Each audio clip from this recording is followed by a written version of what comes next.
Hey everybody. If you've been here for a little while, then you know that we are in a crazy season right now where things just really are not going well, and how pretty much every day since before the year started, they've just gotten harder and harder and harder, from having two strokes and ending up in the hospital to dealing with all the after effects of that to finally starting to get better only to get super sick and just losing food stamps and just again and again. And we're reading the book of Job right now, which is sad and apropos at the same time.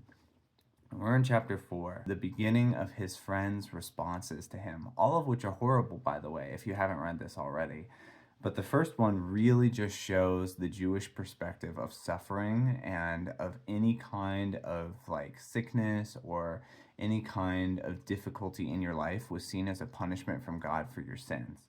And so Eliphaz tells Job that he did a great job, but clearly there was some unknown sin in his life if he was suffering and lost everything, because God is just and he levies the sins of people against their blessings in their lives. And I feel like this was a deeply transactional view of God's love for us that wasn't repealed until Christ, and that in many ways is still a part of the Jewish Christ believing culture, that ultimately God gives blessings to those who choose God and he reaps havoc and destruction on the people who don't, which you can clearly see around you is not true in all cases. And there's so much more grace and there's so much more mercy and love in a relationship with God.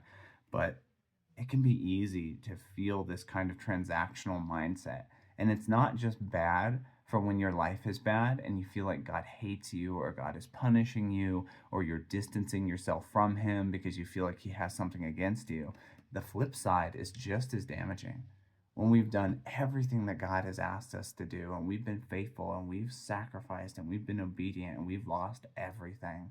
And then when the moment comes when you feel like God is going to redeem it all and give you his great promises for your life, and it doesn't happen, you feel so cheated.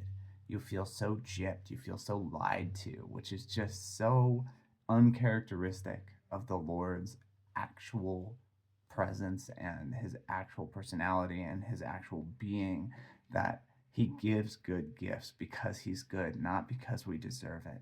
That we don't deserve anything from God, but he still gives to us anyway, as a loving father gives good gifts to his children. And as I contemplate, I remember that God is still good and that he's still on the throne and still worthy of praise. So wherever you're at today, just remember that and go to God in your troubles.